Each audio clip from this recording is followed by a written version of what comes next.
badankoodu waxay dhammaysteen sanadkii lasoo dhaafay dhexdhexaadkiisii iyadoo la rabay in la keeno dib baan u dhignay sababtoo ah xaaladda siyaasadeed iyo doorashada aan ku jirnay inay saamayso madaxweyne ciidankaas waa kuu diyaar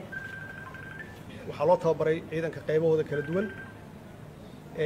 marka ugu horreysa waxaan rajaynayaa ciidankaasi inay soo noqdaan oo ay ka howlgalaan si ay dalkooda uga xoreeyaan ciidanka uga kheyraadka dalka uu intact yahay sidii aan ugu imid aysan wax isbeddel ah aysan ku dhicin arrinta badda murankeedii inay soo afjarantay ay soo dhammaatay sanadkii la soo dhaafay oo halkaas runtii aan ku guulaysanay waxaa intaas dheer hawadii dalka inaan soo celinnay hantida ummadda soomaaliyeed u dhexaysa hadday tahay dhismo iyo hadday tahay dhulba innaba ha yaraatee sideedii inay tahay oo cid milkiyad aan ku wareejiyey in aysan jirin waxaan kaloo kugu wareejiyey sharcigii doorashooyinka waan ognahay waxaan soo marnay doorasho dadban oo aad iyo aad u dhib badan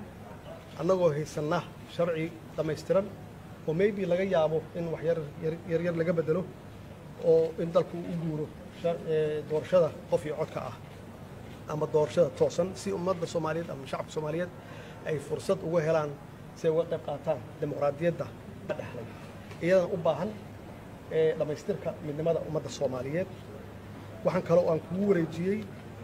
codsi aan u dirnay gelayno 2024 si aan maxaan ku rahdaa u fadhiisano kursigaas 2025 taasna waxa weeye waa legacy ama dhaxal reeb aan uga tegay ummadda soomaaliyeed macdamaa aan laga joogo 51 sano ka hor sidaan xorriyad u qaadanay aan noqonnay xubin ka mid ah hal mar keliya waxaa kaloo aan kugu daray qaabka ugu wanaagsan oo lagu soo afjari karo cunaqabateynta hubkana saaran ama arms embargaha iyada nafteeda way kugu jirtaa arrinta ID-da waa ka wada hadalnay oo dee dalkan hadduusan dadka aysan lahayn ID number aysan lahayn haddee waxa weeye security wax u dhimaysaa dhinac walbay dhibaato u tahay marka arrintaasna runtii meel fiican bay maraysaa oo waxaan rajaynayaa inaad dhammaystirto arrinta kale oo muhiimka ah oo aan kugu daray xogta aan ku siiyey faylashaan ku siiyey waxaa ka mid ahaa deen cafinta iyada naftigeeda oo adigu aad soo bilowday oo aad heshiiskaas 2016 adigu aad la gashay World Bank iyo IMF-ka annagana 4 marxalad aan ka soo gudbinay haddana ay harsan tahay marxaladdii ugu dambeysay oo insha Allah hadday hawshan socoto waa hubaa inay soconayso aad wadayso dhammaystirkeeda uu yahay sanadka soo socda markaasna ay deen cafintii meesha ugu fiican ay tegayso oo dalka laga cafinayo deymaha nalagu leeyahay oo soo taxnayd ilaa maalintaan xorriyadda qaadanay arrimahaas oo dhan waa dhaxal reeb ama legacy aan idhaahdo waxaan rajaynayaa insha Allah in maxaan ku rahdaa ilaahay kuu fududeeyo shacabka Soomaaliyeed ama dadweynaha Soomaaliyeed waxaan rabaa inaan uga mahad celiyo 5 sano taageerada ay taageereen sida dhow oo Soomaalinimada leh oo waatinimada leh oo wadaniyada leh ay noola shaqeeyeen waxaan rabaa inaan la dardaarmo aan ku iraahdo inaad la shaqeysaan madaxweynaha cusub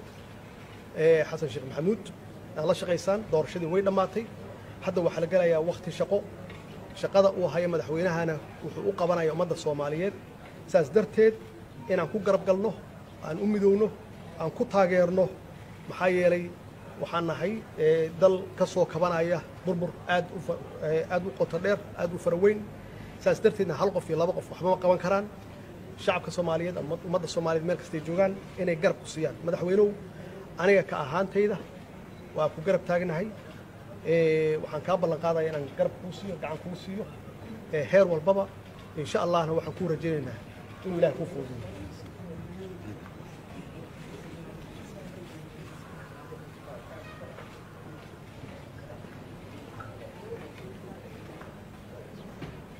بسم الله الحمد لله والصلاة والسلام على رسول الله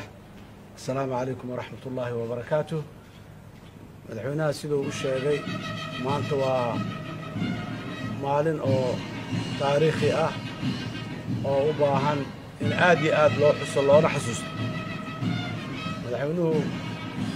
ترتيبه ونظامه أيو يوري جي حلكة dukumeentiyaasha iyo mashaariicda faylasha waaweyn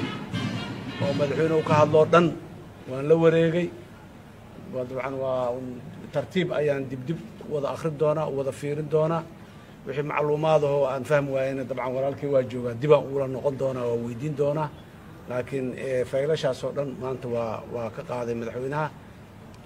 sida ciidamada amniga khaasatan waa run ciidamada eritrea jira muddo dheerna way naga maqnaayeen waana wiilasheennii waa ka shaqaynaynaa sida ugu dhaqsiya badan inay dalka u soo noqdaan oo ay dalkii dib u xoreyntiisa ay qaybta weyn ay ku leeyihiin ay ka qaataan waa ciidan soomaaliyeed dalka soomaaliya iska leh qofna ma lahayn dal kalena ma laha taasi waa halkaas inaha kaloo dhanna deen cafintu way soo socotay haddana way socotaa waqtiyada madaxweynuhu uu sheegay waa waqti aad iyo aad loo rajaynayo inay ku dhammaato kuna dhammaan karto waana ka shaqaynaynaa haddii alla yidhaha inay ku dhammaato wixii dan soomaaliya oo dhan waa waxaynahay intaas kadib waxaan rabaa inaan kusoo gunaanado madaxweynuhu waa mahadsan yahay waana oday soomaaliyeed waana la joogaa meel kasta uu joogo yahay madaxweynuhu dal ha joogo dibad ha joogo inuu xoogaal dalkana u noqdo wixii qadaayaad oo waaweyn oo jirana waaye aragnimo iyo xoogaalnimo dheer maadaama uu leeyahay waa wuxuu noqon doonaa qof lagala tashta arrimahaas haddii alla yidhaah sidaa uu madaxweynuhu u sheegay aniguna waa codsanayaa ummadda soomaaliyeed meel kasta ay joogto inaan halkaa kas taageeradiina idin weydiisanayaa kalsoonidiina buuxdaan idin weydiisanayaa sidaad horeba iigu taageerteen madaxweynahana kalsoonidiisa uu iiga tegayo waa ku mahadsan yahay howlaa noo taallo howlaha waaweyn faylasha waaweyn uu madaxweynuhu ka hadlay oo dhan haddii aanay dadka soomaaliyeed u wada guntanin howl hadda qof keligiis iyo laba iyo lagu dhammaystirkeeda qofku mas-uulka ah wax waa bilaabi karaa ra'yi waa curin karaa waa keeni karaa laakiin ra'yigaas inuu dhaqan galo oo waxtarkiisu ay ummadda aragto waxay u baahan tahay u wada istaagidda ummadda iyo garab istaagidda madaxda dhammaan in la garab istaago madaxweynaha keliya maaha dowladda oo dhan qaybaheeda iyo laamaheeda kala duwan aad iyo aad ayaan mar kale ummadda soomaaliyeed ugu mahad celinaya madaxweynaha aadaan ugu mahad celinaya madaxweynaha mahadsan allah akbar waa mahadsanta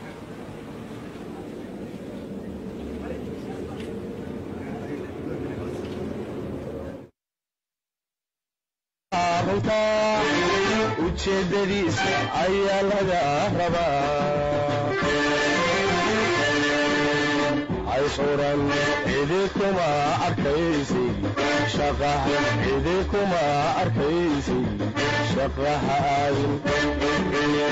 haysuran cidi kuma arkaysid qaranka iibso nin xilqaaday eebqadiye